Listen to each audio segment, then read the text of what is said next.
Hi, welcome back. It's me, Arsya.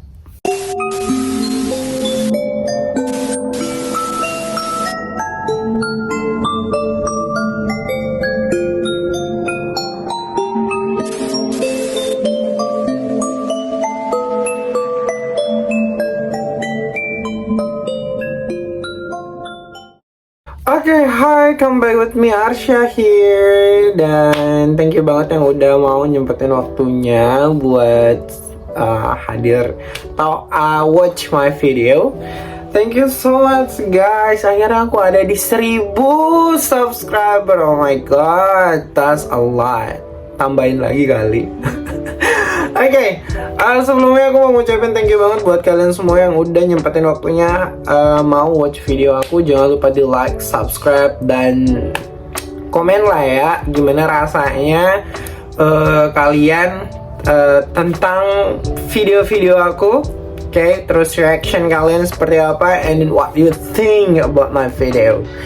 Di sini gue bakal banyak nih ya upload banyak hal terkait tentang spiritualis kan, dan perkenalkan, I'm your spiritual. I don't know, mungkin gue adalah termuda kali ya spiritual dengan umur 20-an tahun.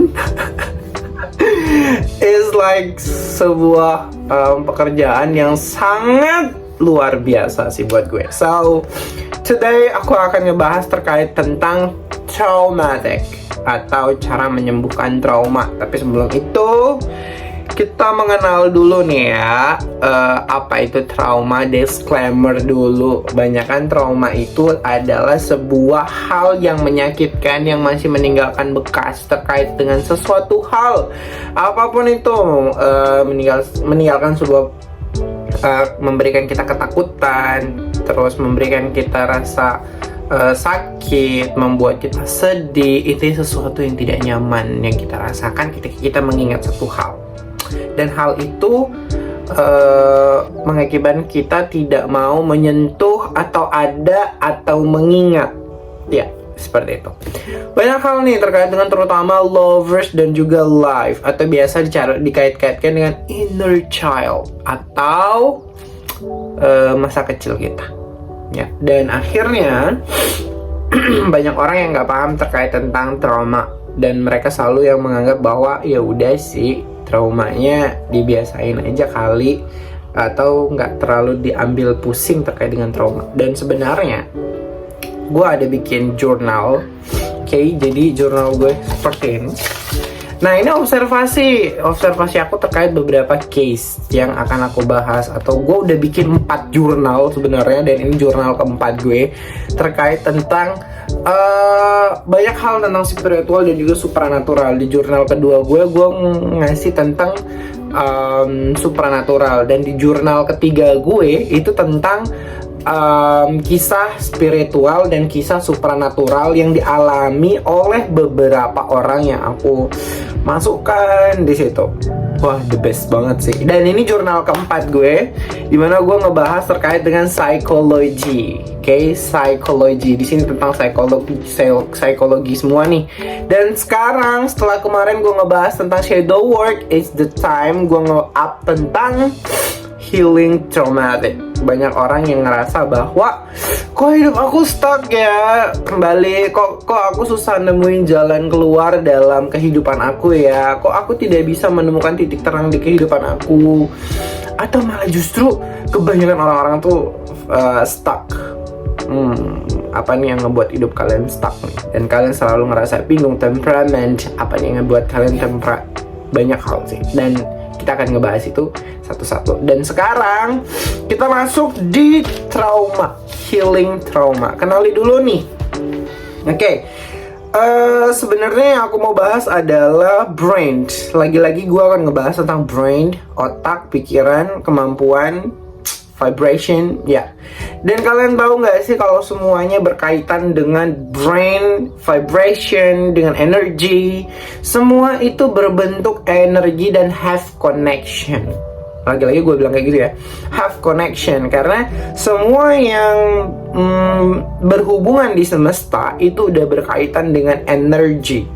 dengan berkaitan juga dengan vibration, energi, have connection. Tiga ini, pahamin tiga ini. Kayak ngerti kalau semua di semesta itu punya energi, dan di semesta itu semuanya punya vibration. Jadi ada dua, kalau energi pasti dia vibration, getaran, dan yang ketiga adalah pasti mereka have connection, saling berhubungan. Oke.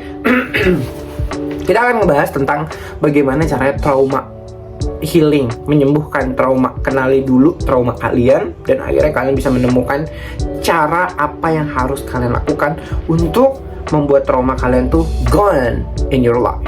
Ya, dan sekarang tanpa kalian sadari sebenarnya guys, gue masuk ke bagaimana otak kita menyimpan semua memori tanpa kalian tahu, tanpa kalian sadari, tanpa kalian menurut kalian udah ngelupain gitu ya.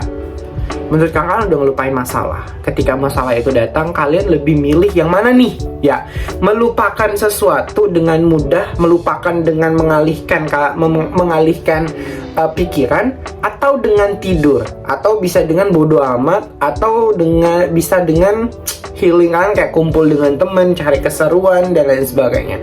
Yang mana nih kalian dalam menyelesaikan masalah, atau malah justru kalian yang tim menghadapi masalahnya, menyelesaikan masalahnya, dan gak pengen masalah itu berlarut-larut? Tuh, kalian tim yang mana? Melupakan atau menyelesaikan?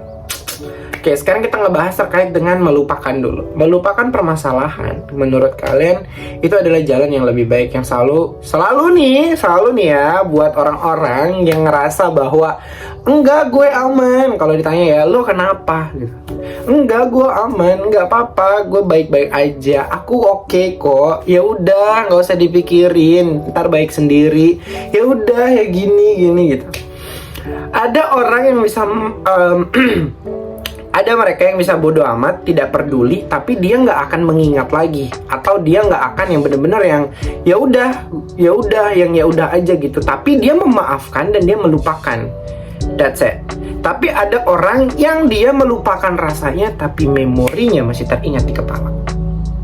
Bagaimana otak kita menyimpan memori sebesar itu dan dia sembunyikan di dalam otak. It's like a brain hiding some traumatic, terkait dengan rasa sakit, terkait dengan hal yang menyakiti, terkait dengan keterpurukan dan lain sebagainya.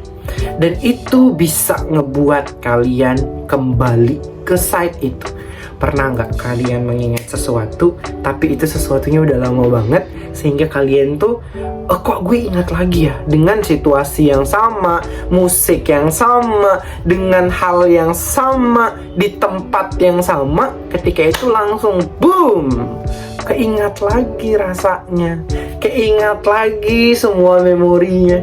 Itu karena apa? Karena kita atau kalian itu melupakan masalahnya, tapi sebenarnya, dan kalian ngerasa baik-baik aja setelah itu, yang sebenarnya kalian lakukan itu adalah bukan menyelesaikan masalah, tapi kalian hanya melupakan rasanya yang kalian lupakan. Dan visualization susah amat sih.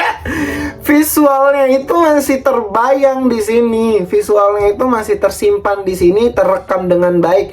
Semua kejadiannya, waktunya, bajunya, apanya, semuanya lengkap di sini. Tapi dia ibaratkan botol air minum. Oke, dia ibaratkan botol air minum yang udah kosong. Nah, kapan triggernya datang lagi? Kapan lu ada di suatu yang sama lagi, atau ada yang men-trigger lu? si botol tadi akan keisi lagi dengan apa nih? Dengan ininya kalian tuh dengan rasa yang sama, dan kalian akan mengingat rasa itu lagi, dan kalian akan mengingat semua situasi itu lagi, dan kalian malah justru akan ngerasakan sakit lagi. So, gimana harusnya cara mengenalinya? Jadi jangan pernah kalian merasa bahwa nggak apa-apa, itu mudah, nggak apa-apa, aku udah lupain kok, gini. Oh no darling, you just hiding something in your heart. Dan guys, kalau kalian masih menyimpan banyak traumatik di kepala kalian, hal itu yang akan menjadi trigger kalian untuk satu, menjadi orang yang susah buat maju karena kalian masih menyimpan banyak rasa sakit. Kedua, akan membuat kalian lebih sensitif, lebih sensitif dengan emosional karena banyak di sini, dan itu terkumpul ketika kalian mencoba untuk menyelesaikan masalah dengan sleeping, dengan mengalihkan, dengan mencoba untuk bodoh amat dan mencoba untuk ini, tapi kalian menahan. Itu akan membuat kalian jadi sensitif. Ketiga, kalian akan kehidupan kalian suatu saat nanti akan stuck dan kalian akan bingung mau menyelesaikan, mau ngelakuin apa, mau seperti apa, bingung mengekspresikan diri kalian. Kenapa? Karena kalian tidak tahu ada satu masa di mana kalian tuh ngerasa bingung banget dan kalian nggak tahu harus ngapain dan nggak tahu kenapa dengan kalian tiba-tiba kalian tuh kayak nggak mood banget karena kepenuhan ini. Kepenuhan pikiran, atau malah justru akan ngebuat kalian susah tidur dan banyak banget di pikiran kalian yang datang, hidup kalian gak tenang, rasa kalian gak nyaman, kayak gitu ya. Dan yang terpenting adalah menghalau penghasilan, menghalau lovers, menghalau karir. Nggak akan bisa sukses ketika kalian masih menyimpan rasa sakit dan traumatik. Oke, jadi gimana nih Arsya? Ketika sudah di sini, kalian udah mengenali semuanya, dan ingat jangan pernah terfokus dengan apa yang ada di kepala kalian terkait dengan negative side, ya, karena negative side akan ngebuat kalian tertahan, dan ini yang bahaya. Kemarin aku sempat ngejelasin terkait dengan shadow work kalian atau sisi gelap kalian. Nah, ketika kalian menyelesaikan sisi gelap kalian dan mencoba untuk menghold it, kalian mencoba untuk menahan, coba untuk mengontrol sisi gelap kalian ini atau shadow work, kalian akan mengalami satu hal di mana semua trauma kalian akan dibuka sama shadow work. Karena apa? Energi gelap kalian ini tidak akan mau untuk melepas kalian begitu aja dengan gampang. Gitu. Pasti akan ada ujiannya, pasti akan ada mengingat masa lalu, pasti akan ada orang dari masa lalu yang didatangkan ketika kalian ingin menyelesaikan shadow work. Adalah terkait dengan orang-orang yang pernah nyakitin lu tiba-tiba datang minta bantuan, adalah tiba-tiba mantan lu datang minta balikan, adalah tiba-tiba intinya adalah sesuatu yang menyakitkan kalian yang tiba-tiba akan datang ke kehidupan kalian, dan itu menguji kalian untuk mengembalikan, mengingat kembali si traumatik kalian tadi terkait dengan orang-orang ini atau terkait dengan satu hal. Karena karena traumatik yang di hiding akan keluar ketika kalian mencoba untuk mengadakan perubahan. That's it. That's it guys, yang harus kalian sebenarnya hati-hati. Dan kebanyakan orang-orang tuh menyimpan di sini. Ingat, apa yang kalian simpan, yang kalian lupakan itu bukan masalahnya, tapi hanya rasanya. Isi dari si botol tadi kalian buang. Oke, kalian buang dan ngebuat kalian masalahnya masih ada, cuman energi dari problem ini yang nggak ada. Ketika kamu ke-trigger lagi, apa nih yang nge-trigger kamu? Keisi ulang, penuh lagi, dan rasa itu sama, nggak beda. Rasa sakit itu akan sama dan terulang lagi rasanya seperti apa. Nah, aku ada menulis 4 hal cara menyelesaikan atau menghealing trauma kalian ini ketika trauma kalian ini datang. Dan ingat ya, ketika kalian mau mengadakan perubahan, semua trauma tadi akan kebuka, akan ke-up, akan terangkat, akan terulang seperti itu. Ya, kenapa begitu Arsya? Memang begitu konsep shadow work itu. Jadi ketika kalian mau mengadakan perubahan dalam hidup kalian, shadow work akan munculkan triggernya. Katanya kamu nggak akan bisa ninggalin gue gitu. Karena sifatnya shadow work adalah untuk orang-orang yang mau merubah. Kalian akan stuck di shadow work, oke? Dan itu akan ngebuat kalian tuh nggak bisa berkembang. Karena shadow work emang sifatnya membuat kalian nyaman dengan rasa sakit. Oke, di sini ada 4 hal. Pertama, untuk healing traumatic adalah mengenali dulu trauma kalian apa. setelah kalian sudah mengenali trauma kalian observe. Oke, kalian harus cari tahu nih, observasi terkait yourself, about your pengalaman kamu, experience kamu ya. Kamu harus cari tahu dulu trauma kamu apa, karena apa, di situasi apa, menghadapin apa, dan kamu harus menghadapi trauma kamu. Ini poin kedua. Jadi pertama, kamu cari tahu dulu, observe dulu diri kamu, trauma kamu apa. Setelah kamu tahu, oke, rasa sakit aku ketika aku menghadapin ini, ketika aku begini, ketika aku seperti ini. Oke, kedua, kamu hadapin trauma kamu. Jangan kamu hindarin, kamu hadapin situation itu, selesaikan itu. Oke, kamu hadapin, kamu selesaikan, sehingga kamu udah nggak punya rasa lagi, sehingga trauma kamu itu bener-bener yang hilang, bener-bener yang ngerasa bahwa it's fine kok ternyata gitu. Rasa sakit itu kamu harus hadapin, rasa sedih itu harus kamu hadapin, rasa amarah itu harus kamu hadapin, sehingga yourself akan menjadi yang biasa aja dan doesn't matter gitu loh, nggak masalah gitu. Hadapin. Jadi setelah kamu hadapin, baru kamu memaafkan. Oke, memaafkan diri kamu yang lalu dengan semua kesalahan itu. Setelah kamu memaafkan tadi, memaafkan diri kamu di masa lalu dengan kesalahan itu, terima diri kamu dengan kesalahan itu dulu. Oke, kamu terima bahwa kamu pernah seperti itu. Jangan melawan atau jangan pernah menghindari ketika seseorang bilang, kamu dulu pernah begini kan? Enggak, aku begini, enggak pernah, gitu-gitu. Itu udah salah satu kamu menolak dari traumatik kamu gitu loh. Contoh, kan kamu dulu pernah pacaran sama dia sampai begini. Enggak, aku nggak pernah, bla bla bla bla gitu. Atau melakukan satu hal yang salah tapi kamu menolak itu dan kamu mengatakan kalau enggak, gue nggak ngelakuin itu, dan sebenarnya lu pernah doing itu gitu. Itu udah salah satu kamu menolak traumatik kamu. Oke, kamu udah menolak sisi yang salah dalam hidup kamu, yang menyakiti, maksudnya sisi yang menyakiti dalam hidup kamu. Dan menurut aku, kamu harus terima dulu. Setelah kamu terima, baru kamu bisa forgiveness terkait yourself.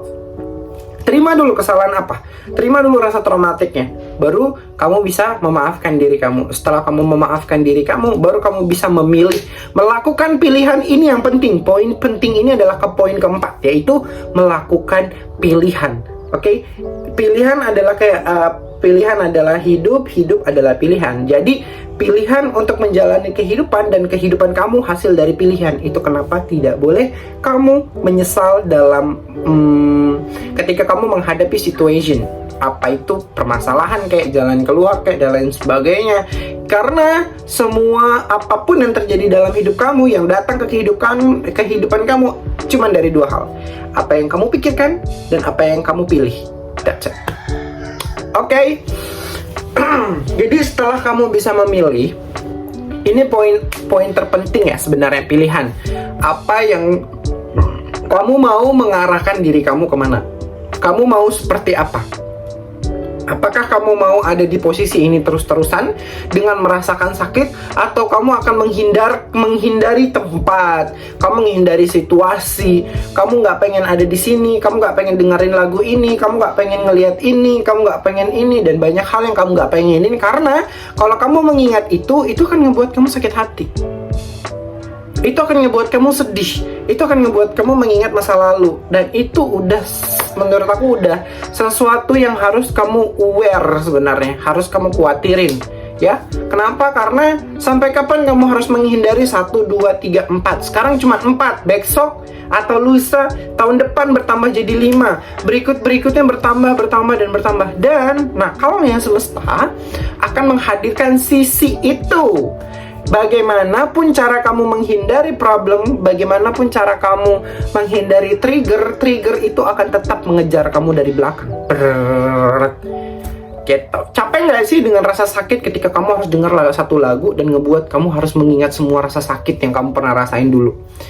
Sekarang caranya gimana? Selesaikan traumatik kamu, selesaikan masalah itu, selesaikan rasanya, hadapin rasanya, dan kamu bisa menyelesaikan semuanya. Sedoi kamu aman, hidup kamu bakal tentram, dan lovers, karir kamu akan bagus, penghasilan kamu. Nah, setelah kamu ngelakuin ini, baru kamu bisa merilis terkait dengan law of attraction, apa yang kamu mau, afirmasi, apa yang kamu yang kamu mau sampaikan ke semesta. bisa kamu atur kehidupan kamu bagaimana dengan afirmasi setelah kamu menyelesaikan semua traumatik, memaafkan diri kamu, mengampuni semua kesalahan kamu dan orang-orang di sekitar kamu, menyelesaikan semua traumanya. Kamu di situ akan baik setelah itu. Oke, jadi gunakan 4 hal ini untuk menghealing semua traumatik kamu. 1, mencari tahu atau memilih atau mengobservasi apa yang sebenarnya terjadi pada diri kamu dan traumatik apa yang kamu rasakan. Ketika kamu ngerasain sakit, kamu ketika ngapain, ketika apa, ketika ngedenger apa, ketika ngelakuin apa, ketika ada di mana, observe dulu. Kayak observasi dulu. Ketika kamu udah menemukan itu, baru kamu cari yang namanya baru kamu ambil hadapin nih, ya, baru kamu hadapin. Setelah kamu hadapin permasalahannya, kamu berani, kamu dengerin tuh lagu sampai selesai, kamu hadapin rasa sakitnya, kamu terima rasa sakitnya. Setelah itu kamu akan terbiasa. Setelah terbiasa, kamu akan baik-baik saja. Nah, setelah itu baru kamu memaafkan diri kamu, ya. Kamu sudah memaafkan diri kamu udah terima bahwa kamu pernah ngelakuin kesalahan itu, maafkan diri kamu, ampunin semua perbuatan kamu yang dulu, dan sekarang kamu harus menghadapi diri kamu yang sekarang tanpa permasalahan, tanpa penyelesaian, tanpa tanpa ada problem di masa lalu kamu. Yang sekarang kamu udah menyelesaikan itu semua. Dan yang keempat adalah pilihan. Apakah kamu tetap mau ada di Say the Word kamu, atau kamu mau keluar terkait dengan kehidupan kamu agar supaya kehidupan kamu bisa lebih baik. Itu dari aku. See you later di next video. Jangan lupa subscribe, like, dan share.